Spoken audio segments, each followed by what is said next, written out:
CCTV short news നിങ്ങൾക്കായി സമർപ്പിക്കുന്നത് power guard solar system Koonamuchi. നമസ്കാരം. CCTV ഷോർട്ട് ന്യൂസിലേക്ക് സ്വാഗതം. നിയമസഭാ തെരഞ്ഞെടുപ്പിന്റെ വോട്ടെടുപ്പ് കഴിഞ്ഞതോടെ ഇനി വിധി അറിയാനുള്ള കാത്തിരിപ്പിലാണ് കേരളം. മെയ് 4-നാണ് വോട്ടെണ്ണൽ. കേച്ചേരിയിൽ ഓട്ടോറിക്ഷകളും ഇരുചക്രവാഹനങ്ങളും കൂട്ടിയിടിച്ച് ബൈക്ക് യാത്രികന് ദാരുണാന്ത്യം. തലക്കോട്ടുകരയിൽ വെള്ളിയാഴ്ച രാവിലെ 7:30-യോടെയുണ്ടായ അപകടത്തിൽ അമ്പലപുരം സ്വദേശി കിണറുമാക്കൽ വീട്ടിൽ അബ്ദുൾ റഹ്മാന്റെ മകൻ മുഹമ്മദാണ് മരിച്ചത്. പെരുമ്പിലാവ് കടവല്ലൂർ പാറപ്പുറത്ത് ഗ്യാസ് സിലിണ്ടറുകൾ കയറ്റിവന്ന മിനി പിക്കപ്പ് ലോറി നിയന്ത്രണമിട്ട് വീട്ടുമതിലിടിച്ച് 2 പേർക്ക് പരിക്കേറ്റു. കണ്ണൻകാവ് വിളയൂർ സ്വദേശികളായ വയലത്തൊടി വീട്ടിൽ ഹൈദർ അലി, അബ്ദുൾ റഷീദ് എന്നിവർക്കാണ് പരിക്കേറ്റത്. നിയന്ത്രണം വിട്ട കാർ ഇലക്ട്രിക് പോസ്റ്റിലിടിച്ച് അപകടം.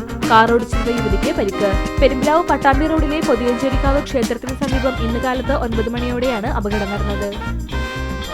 AD 52 മാർ തോമസ് ശ്ലീഹായാൽ സ്ഥാപിതമായ ആർത്താരി സെന്റ് മേരീസ് ഓർത്തഡോക്സ് കത്തീഡ്രലിൽ പുതുതായി നിർമ്മിക്കുന്ന മണിമാളിക കല്ലിടൽ കർമ്മം നടത്തി.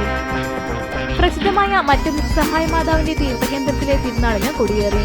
മരിയൻ തീർത്ഥാടന കേന്ദ്രമായ മറ്റം സഹായ മാതാവിന്റെ തീർത്ഥകേന്ദ്രത്തിലെ 88-ാം തിരുനാളിന് വെള്ളിയാഴ്ച രാവിലെ ദിവ്യബലിക്ക് ശേഷം മറ്റം കൊറോണ വികാരി ഫാദർ ഫ്രാൻസിസ് ആളൂർ കൊടിയേറ്റം നിർവഹിച്ചു. കുന്നംകുളം മലങ്കര ആശുപത്രിയിലെ ഡയാലിസിസ് സെന്ററിലേക്ക് ഐബിസ് ഫൗണ്ടേഷൻ നൽകിയ ഡയാലിസിസ് മെഷീന്റെ ഉദ്ഘാടനം നടന്നു. ഐബിസ് ഫൗണ്ടേഷൻ ചെയർപേഴ്സൺ ശ്യാമള ദേവി ഉദ്ഘാടനം നിർവഹിച്ചു. വോട്ട് ചെയ്ത് വീട്ടിൽ മടങ്ങിയെത്തിയ ഗൃഹനാഥൻ കുഴഞ്ഞു വീണ് മരിച്ചു.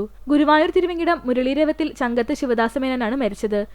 CCTV ഷോർട്ട് ന്യൂസ് നിങ്ങൾക്കായി സമർപ്പിക്കുന്നത് power guard solar system Koonamuchi. ഇതോടെ ഷോർട്ട് ന്യൂസ് സമാപിക്കുന്നു. കൂടുതൽ വാർത്തകൾക്കും വിശേഷങ്ങൾക്കും ഞങ്ങളുടെ web page, Facebook page, YouTube എന്നിവ സന്ദർശിക്കുക. തത്സമയ വാർത്തകൾക്കായി www.cctv online.tv സന്ദർശിക്കുക. നമസ്കാരം.